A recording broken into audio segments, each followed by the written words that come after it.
කලින් මෙහෙම UFO කතාවක් අහලා තියෙනවද? මෙහෙම සාක්ෂිකරුවන් 200ක්, ගුරුවරු 6ක්, ලයිට් එයාක්‍රාෆ්ට් 3ක්, මිලිටරි බ්ලැක්අවුට් එකක්. වෙන කිසිම කතාවක් එහෙම නැහැ. 1966 අප්‍රේල් 6 ඕස්ට්‍රේලියා. ස්කූල් එකක හවස ආසෙ වෙච්ච සිදුවීම. යම්තර ගහක දෙන අඳුරා ගන්න බැරි වස්තුවක් ගැන පුද්ගලයන් එක්කෙනෙක් හෝ කීප දෙනෙක් දැක්ක කියන සිදුවීම. UFO දර්ශනයක් වෙන්න පුළුවන් කොහොමද? අමුතු ආලෝකයක්, ආසෙ ඉක්මනට ගමන් කරන වස්තුවක්, ගුවන් යානයක් වගේ පිරුණත් රූපය හෝ චලනය හඳුනා ගන්න බැරි දේවල්, අමුතු හැඩේ ලෝහ වස්තුවක්, වේගයෙන් ගමන් කරන ආසෙ මුළුමනින්ම භෞතික ක්‍රියාකාරීත්වයට වෙනස් වෙච්ච ක්‍රියාවක්. UFO කියන්නේ aliensලා. ගොඩක් දෙනා UFO දැක්කට පස්සේ කියන්නේ පියාඹන පිරිසි. alien ship එකක් කියන්නේ. ඒ UFO කියන්නේ හඳුනා නොගත් වස්තුවක්. ඒක විදේශ ග්‍රහලෝකයේ ජීවිතයේ යානයක් කියලා විශ්වාස කරන්න හේතුවක් නැහැ. ඉතින් අපි බලමු ඕස්ට්‍රේලියාවේ වාර්තා වෙච්ච සාක්ෂිකාරයෝ 200ක් ඉන්න මේ UFO ඉන්සිඩන්ට් එක මොකක්ද කියලා. මෙල්බර්න් ක්ලේටන් සවුත් සාමාන්‍ය බදාත් දවස උදේ එදත් හයි ස්කූල් එකේ ළමයි සහ ගුරුවරු සිය එදිනෙදා කටයුතු සාමාන්‍ය පරිදි සිදු කරමින් සිටියා. නමුත් එදින උදේ 10:45ට පමණ ගුරුවරුන්ට සහ සිසුන්ට ආසේ අමුතු තැටියක් ආකාරයේ රිදී පැහැ ලෝහමය වස්තුවක් දැක ගන්නට හැකි විය. එම යානය පාසල අසල තිබෙන ද ග්‍රේන්ජ් නම් තෘණභූමියට ගොඩ බස්සනවා. ඒ වන විට ඒ අවට ගුරුවරු සහ සිසුන් ඇතුළු පිරිස 200ක් පමණ රැස්ව සිටිනවා.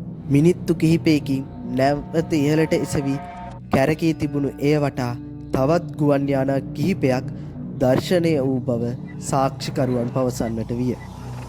මහරු කියා සිටියේ එම යානය ගොඩ බැසීමෙන් තෘණභූමියේ රවුම් හැඩති පිලුස්සුම් ලපයක් ඇති වූ බවයි. ටික මොහොතකින් මෙම ස්ථානය පොලිස් කාස්, මිලිටරි වෑන් සහ එයාෆෝස් නිලධාරීන්ගෙන් පිරී යනවා. මෙහිදී ගුරුවරුන්ට සහ සිසුන්ට මේ පිළිබඳ කතා නොකරන ලෙස පැවසූ බව බොහෝ සාක්ෂිකරුවන් පසුව පවසා තිබුණා.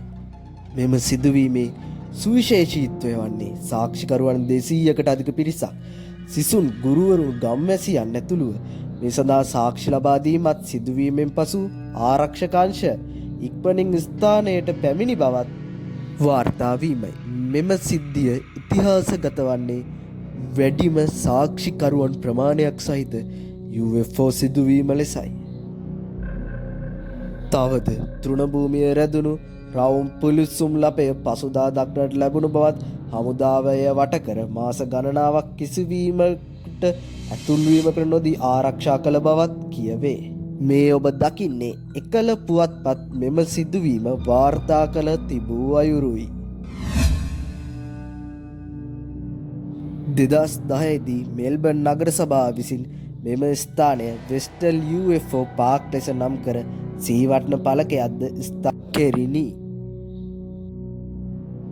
ගුවන් හමුදාවේ නිල වාර්තාවල මෙය නොහඳුනාගත් ගුවන් වස්තුවක් ලෙස සඳහන් වුවද පසුව කාලගුණ බැලූනයක් යයි පැහැදිලි කිරීමට උත්සාහ කරන ලැබුවේ වාර්තාකරුවන් හා පර්යේෂකයන්ගේ බේරීමට විය හැක. නමුත් බොහෝ සාක්ෂිකරුවන් පවසන්නේ එම වාර්තාව අමූලික අසත්‍ය වාර්තාවක් බවයි. ඔයාලා හිතන්නේ මේක UFO ඉන්සිඩන්ට් එකක් කියලා? නැත්නම් නිකම්ම නිකන් කාලගුණ බැලුම් එකක්ද? එහෙම නැත්නම් මොකක් හරි මිලිටරි එක්ස්පෙරිමන්ට් එකක්ද? ඔයාලගේ තියරි එක පල්ලෙන් කමෙන්ට් කරා යන්න. මේක තව කෙනෙක්ට බලන්න ෂෙයා කරන්න, ලයික් කරන්න. එහෙනම් අපි අදට ගිහිල්ලෙන්න. ඔයාලා පරිස්සමෙන් ඉන්න ඕන. තවත් මේ වගේ අලුත්ම වෙනස් විදිහේ කතාවකින් හම්බෙමු. මම මිස්ටර් සිංහ.